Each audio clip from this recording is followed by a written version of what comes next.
جس نے میری قبر کی زیارت کی، میری وفات کو گویا کہ زندگی میں میری زیارت کی، یہ بڑی فضیلت ہے، گویا کہ زندگی میں آپ نے وسلم کی زیارت کر لی، اب بتائیں کتنا اونچا مقام چلا جاتا ہے۔ صحابہ کرام نے تو براہ راست زیارت کی، لیکن آپ نے کانما کاف کے ساتھ، کاف تشبیہ کا ہے، گویا کہ کاف تشبیہ لگا کر بعد میں آنے والی امت کو ان صحابہ سے ملا دیا، انہوں نے اصل کی تو تم نے بھی ان جیسا کام کر لیا، انما ذالک وجبت لو شفاعت، نے فرمایا یعنی حضور صلی اللہ علیہ وسلم کی خواب میں بھی اگر کوئی زیارت کر لے تو اس کی یہی تعبیر لکھی ہے سب نے کہ وسلم کی اگر کوئی خواب میں زیارت کر لے اچھی حالت میں تو اس کو وسلم کی شفاعت ملے گی، ٹھیک ہے۔ اور یہاں حضور صلی اللہ علیہ وسلم کے روضہ اقدس کی تو حقیقت میں ہم زیارت کر رہے ہیں، خواب تو خواب ہے، یہ ہم آنکھ کو دیکھ کے انہیں فرمایا کہ وجبت لو شفاعت، اور آپ نے ناراضگی کے اظہار فرمایا کہ من حج فلم یزرنی، جو مکہ آیا اور میری زیارت نہیں کی فقط جفانی، اس سے مجھ سے بے وفائی کی، چونکہ انبیاء السلام اپنی قبروں میں زندہ ہیں، اور آپ نے فرمایا جو دور سے درود بھیجے گا تو وہ فرشتے پہنچاتے ہیں، جو قریب سے پڑھے گا سمیت ہو میں خود سنتا ہوں، بتائیں جب میرا خود سنتے اور خود جواب بھی دیتے ہیں، سب سے پہلے تو سلام ہے، تو سلام کا میں جواب بھی ملتا ہے، تو وسلم کے جو ہے نا زبان مبارک سے ہمیں وعلیکم السلام سلامتی کی دعا مل جائے تو ہمارا تو کام بن گیا۔ اور شفاعت اس لیے افضل القربات، قربہ کہتے ہیں اس نیکی کو جو اللہ تعالیٰ کا قرب دلاتی ہے، افضل القربات جو ہے وہ روزے پر حاضری، جتنی بھی عبادات ہیں اس میں سب سے افضل آپ کے روزے پر سامنے حاضری دے، چاہے تھوڑی دیر ہی کی نہ ہو، یہ اس میں کوئی ٹائم کا نہیں ہے، سلام پیش کر لیا، اس افضل قربات آپ نے اللہ کے قرب کا بہت اونچا کام کر لیا، اب اللہ تعالیٰ کا قرب آپ کو بڑی آسانی سے ملے گا۔ اس لیے جو حرمین کا سفر ہے یہ عشق الہی اور عشق رسول میں خاص اضافے کا ذریعہ ہے۔ ہم اپنے مقام پر جتنی بھی محنتیں کریں، ذکر اذکار یہ وہ سب ہے، لیکن ان میں جتنی تیزی سے اضافہ ان تمام محنتوں میں اس سفر سے ہوتا ہے اس کا کوئی مثل نہیں، اتنی جلدی اوپر لے جاتے ہیں، کیونکہ وہاں خانہ کعبہ گویا کہ اللہ تعالیٰ کی زیارت ہے اور اللہ کی ملاقات ہے، گھر کیونکہ گھر کی ملاقات گویا کہ گھر والے سے ملاقات ہے، اور یہاں آپ کی زیارت گویا کہ آپ کی ملاقات ہے، دونوں جگہ ہی ہے، سلم کی زندگی میں تو سلم خود بنفسم سے موجود تھے لیکن وہاں گھر تھا، اب وہاں گھر ہے اور یہاں بھی گھر ہے، یہاں بھی وسلم تو پردہ فرما گئے ہماری نگاہوں سے اوجھل ہے، اور وہاں بھی اللہ تعالیٰ نگاہوں سے اوجھل ہے، لیکن وہ آپ نے اس کو بھی رسول اللہ تشبیہ دی کہ کوئی خانہ کعبہ کا جب استلام کرتا ہے حجر اسود کا گویا کہ اللہ سے مصافحہ کر رہا ہے، پردہ پکڑتا ہے گویا کہ اللہ تعالیٰ کے دامن کو پکڑتا ہے، جب وہ سینہ لگاتا ہے ملتزم پر تو گویا کہ اللہ تعالیٰ کو اس سے اللہ تعالیٰ سے مل رہا ہے، رو رہا ہے، اور وہاں سب جو ہے، اور یہاں پر بھی گویا کہ اس نے زندگی میں میری زیارت کر شفاعت واجب، وہاں مغفرت واجب ہے، یہاں شفاعت واجب ہے، وہاں مغفرت واجب ہو جاتی، ساتھ طواف کرتے ہی مغفرت ہو جاتی ہے، اس لیے اصل عمرہ صرف طواف کا نام ہے، باقی صحیح اس کے تابع، اگر آدمی کی صحیح رہ جائے تو دم دے دے تو اس کا عمرہ ہو جاتا ہے، لیکن طواف کے بغیر نہیں، جس طرح حج میں عرفات اور طواف زیارت کے بغیر حج نہیں، تو 7 چکر لگاتے ہی کام بن جاتا ہے، تو وہاں مغفرت واجب ہو جاتی ہے، اور یہاں شفاعت، اور آپ سے جو مغفرت کی درخواست کرے تو ساتھ مغفرت بھی واجب ہے، یہ 2 چیزیں مل جاتی ہیں، رسول اللہ کی شفاعت بھی ملتی ہے، گناہوں کی معافی بھی ملتی ہے یہاں پر، ارواح گناہوں کی معافی مل جاتی ہے۔ تو دونوں مقامات جو ہیں وہ اللہ کے قرب دلانے میں خاص ہیں۔ تو یہاں جو ہے افضل القربات جو ہے وہ پیغمبر صلی اللہ علیہ وسلم کے روزے پر حاصل ہے، بہت بڑی نعمت ہے، بہت بڑی نعمت ہے۔ انسان سوچے تو حیران ہو جاتا ہے کہ اتنا بالکل بس چند، اور پھر ایسی جگہ پر ہے جہاں ہر طرف وسلم کے قدم مبارک، بیٹھنا، ہم جہاں سے گزرتے ہیں وسلم وہاں بیٹھتے تھے، آتے تھے، جاتے تھے، یہ سب جگہ ایسی ہیں، پورے انوارات پھیلے ہوئے ہیں قدم قدم پر، مدینے کی قدم قدم پر۔ یہ ہم بیٹھے یہاں بھی پتہ نہیں کتنا نور نکل رہا ہوتا ہے، نور ان بلڈنگوں سے متاثر نہیں ہوتا، وہ اپنا کام کرتا رہتا ہے۔ جب سورج نکلتا ہے تو کھڑکیاں ذرا کچھ ہے، وہ اس کا نور جہاں اندر آ رہا ہے، اب لائٹ بند کر پتہ چلے گا ہاں بھی سورج نکلا ہوا ہے۔ اس طرح وہ انوارات کا کوئی تعلق نہیں، بھی بلڈنگیں وانی کچھ ہوگا، ان کا اس سے کوئی تاثر نہیں۔ جہاں جہاں قدم لگے ہوئے ہیں آپ کے صحابہ اکرام کے، خلفائے راشدین کے، ازواج مطہرات کے، پھر اس کے بعد کتنے 1400 سال میں کتنے بڑے بڑے اکابر بزرگ اولیاء وسلم کی زیارت کے لیے حاضر ہوئے ہیں، وہ سب نور ہی نور ہے۔ اگر ہمیں ایسے ظاہر کر دیا جائے تو ہم ایک دوسرے کو بھی نہ دیکھ سکے، اتنا نور ہے، لیکن وہ اللہ تعالیٰ نے اس کو چھپایا ہوا ہے۔ یہ اس لیے مدینہ شریف جو ہے بڑی عجیب جگہ ہے، انوارات، بہت عجیب انوارات، اور جتنی فرشتوں کی آمد ہے تصور بھی نہیں کر سکتے، کیونکہ پورے عالم میں دروش وہ پورے عالم سے فرشتے لے کے آ رہے ہیں، تو کتنے لوگ آ رہے ہیں، کتنے آ رہے ہوں گے، تصور کریں آپ، پوری دنیا سے جہاں کوئی درود شریف پڑھتا ہے لے کے فرشتہ جا رہا ہے،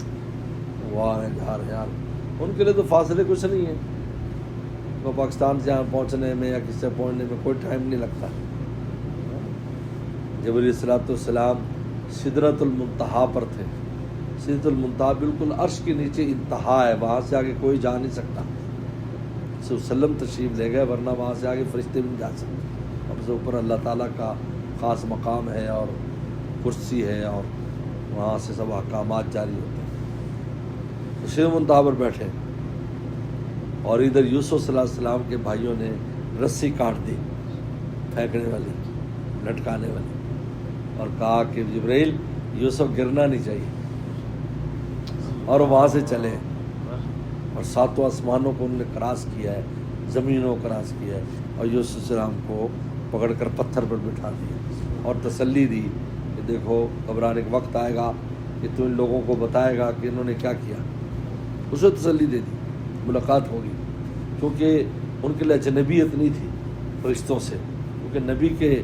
صاحبزادے تھے، اور انبیاء السلام کے گھر میں ہی ہوتا رہتا ہے، ان کو اجنبی نہیں تھی۔ یہ اس وقت مطلب آپ اندازہ کریں اتنی رفتار، تو پورے عالم سے فرشتے، او پتہ نہیں کیا یہاں، ہم تو بندوں کو دیکھو اتنے لوگ آئے ہوئے ہیں، تو جو فرشتے آ رہے ہیں ان کی تو خبر ہی نہیں ہے۔ آپ پوری دنیا سب درود شریف پڑھ رہے ہیں، نماز میں سب درود پڑھتے ہیں، وہ پہنچایا جاتا ہے، تصور کریں، وہی نا تصور کریں، ابلغ تو حدیث میں آتا ہے، درود سے درود پڑھا جاتا ہے، پہنچایا جاتا ہے، اور جو قریب سے پڑھتا سمجھ تو وہ خوش ہوتا ہے، مست ہو جاتا ہے اسلام پہ۔ اس لیے یہاں کی تھوڑی حاضری بہت بڑی، وہ کہتے کھڑے جیسی بیکار بات ہے بھائی، انہوں نے آپ نے سلام پیش کر جواب مل گیا، بس کام ہو گیا، آپ کو ساری سلامتی مل گئی، اور اتنی قریب سے۔ رات تو کتنا مزہ آیا، بالکل ہی قریب تھا، یعنی وہ بند تھا، اور انہیں ایسے لگا کہ مجھے تو ایسے لگا وسلم نے کہا کہ وہ بالکل قریب آ جائے، ہم سارے قریب چلے گئے، میں نے پھر بند کر دیا پیچھے سے، عجیب۔ اور وہ کوئی ہمیں الحمدللہ بس اتنی یہی کافی ہے کہ نگاہ پڑ جائے، نگاہ بھی تو پڑتی ہے، آنے والوں کو دیکھتے بھی ہیں، آپ کی نگاہ بھی پڑتی ہے، اور آپ کا سلام کا جواب بھی، اور آپ ہماری بات سن رہے ہیں، سوچ رہے اللہ علیہ وسلم نے ہماری بات سن لی، آپ کے درود سن رہے ہیں، خوش ہو رہے ہیں، امتی آیا ہے کہاں سے،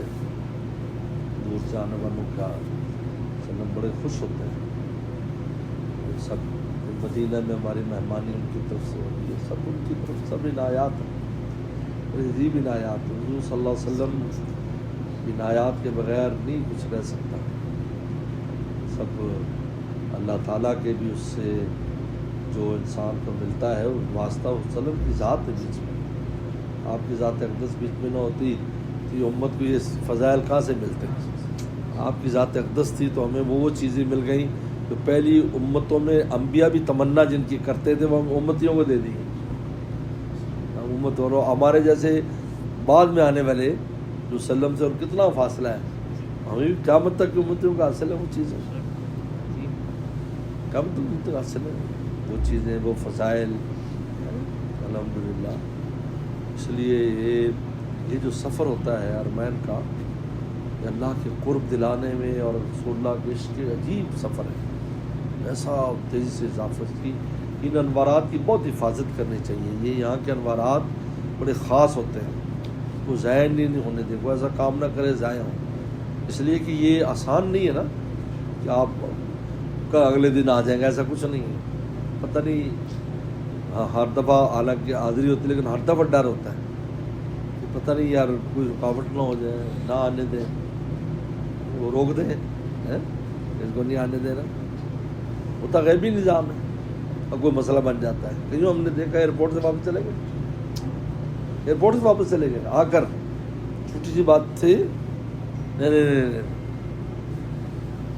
کئی ہو چکا واقعہ. وہ ایئرپورٹ پر آئے, یہاں تک آئے واپس کر. اب کیا اس کے پیچھے, اب ہمیں دیکھنے میں دنیاوی نظام ہے لیکن پیچھے غیبی نظام ہے, ایسا نہیں آنا.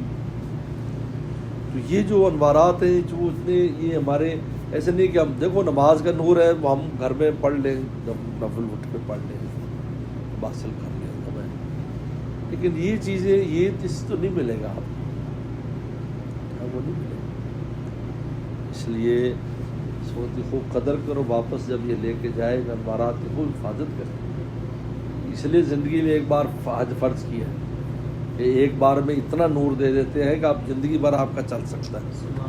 آپ کی بیٹری پوری زندگی چل سکتی ہے ایک اس سے ہے. ہاں ہم تو بار بار اللہ لاتے ہیں تو اس کی توفیق ہے. ہم نے ایک بار بھی, ہمارے والد صاحب والدہ 1950 میں حج کیا, پھر نہ عمرہ کیا نہ حج کیا, اور 92 میں ان کا انتقال ہو گیا.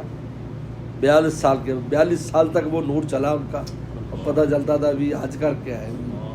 حاجی صاحب کی وہ چیز ہی تبدیل ہو جاتی تھی. یہ اس لیے یہ تو اللہ تعالیٰ کا فضل ہے, اللہ بار بار لائے, لیکن جب بھی ہو کر جائے تو اس انوارات کی بہت حفاظت, ضائع نہ ہونے دیں. گناہ سے ضائع ہوتا ہے, وہ نور جاتا رہتا ہے, اصل چیز تو رہ جاتی ہے. آج جملہ تو آپ کے کھاتے میں ہے لیکن اس کے جو انوارات ہیں جس نور کے سہارے انسان زندگی بسر کرتا ہے, یہ نور ہی ایسا ہے جو یمشی بھی فی الناس, ایک مومن لوگوں میں نور کے ساتھ زندگی جب بسر کرتا ہے تو وہ اس کو شر خیر نظر آتی رہتی ہے, یہ شر ہے یہ خیر ہے. جس طرح لائٹ جلتی ہے نا جب گاڑی کی تو اس کو گھڑا دائیں بائیں ہر چیز نظر آتی ہے, وہ سفر کرے گی بالکل کیسے 120 30 40 پہ سفر کر رہی ہے, صرف اس میں کیا چیز ہے, انجن کا کمال اپنی ہے, لیکن اگر لائٹ نہ ہو 10 کا, اب جیسے دھند ہے کتنا انجن تو کچھ ہو لیکن چلا نہیں سکتی, نظر ہی کچھ نہیں آ رہا ہے. تو جب یہ نور ہوتا ہے قلب میں مومن کے, جس کا بہت بڑا حصہ ان جگہوں سے ملتا ہے ارمان شریف سے, تو پھر جب زندگی بسر کرتا ہے خیر شر نظر آتا ہے. اور گاڑی دوڑایا جا رہا ہے اس کو نظر آتا ہے کہاں بریک لگانی ہے, کہاں دائیں جانا ہے, کہیں بائیں مڑنا ہے. یہ اگر وہ نہیں ہے تو وہ پتہ نہیں کہاں جا رہا ہے, کہاں گرے گا جا کر. ہر وہ کام کرتا ہے جو اس کے لیے نقصان دہ ثابت ہوتا ہے, جس سے وہ الٹا زمین بوس ہوتا ہے. اس لیے قرآن نے خود کہا ہے لا تکونوا کالذین نسوا اللہ, ان کی طرح نہ ہو جو اللہ کو بلا بیٹھے. فانسام انفسہم, تو اللہ نے ان کو اپنی جانیں بھی بلا دی, نہ اپنے نفع نقصان سے فارغ ہو گئے, انہیں کچھ پتہ نہیں نفع کیا نقصان کیا, اپنا نقصان خود کرتے رہے. خیر سمجھ کر نتیجہ نکلا نقصان ہو گیا. یہ اللہ کا بہت فضل ہے, بہت شکر ہے الحمدللہ کہ اللہ تعالیٰ نے ہمیں یہ مدینہ کی فضا, یہ ہر جگہ انوارات ہیں سب ہم جب بیٹھے وہ نور میں چھپا ہوا ہے. پورے عالم میں جن کے انوارات ہیں جا رہے ہیں تو ہم تو بالکل نیچے بیٹھے ہوں جہاں سے فیکٹری میں بیٹھے ہوں سبحان اللہ. جہاں سے مال نکل رہا ہے سپلائی ہو رہا ہے. بتاؤ وسلم کے انوارات سے تو پورا عالم کہاں کا جو درود شریف پڑھ رہا ہے وہیں ان پر 10 رحمتیں آ رہی ہیں. تو ہم تو بالکل نیچے بیٹھے ہیں براہ راست یعنی پیش کر رہے ہیں سمے تو جو وسلم کو سنتے ہیں. یہ بہرحال اللہ تعالیٰ کو مست کر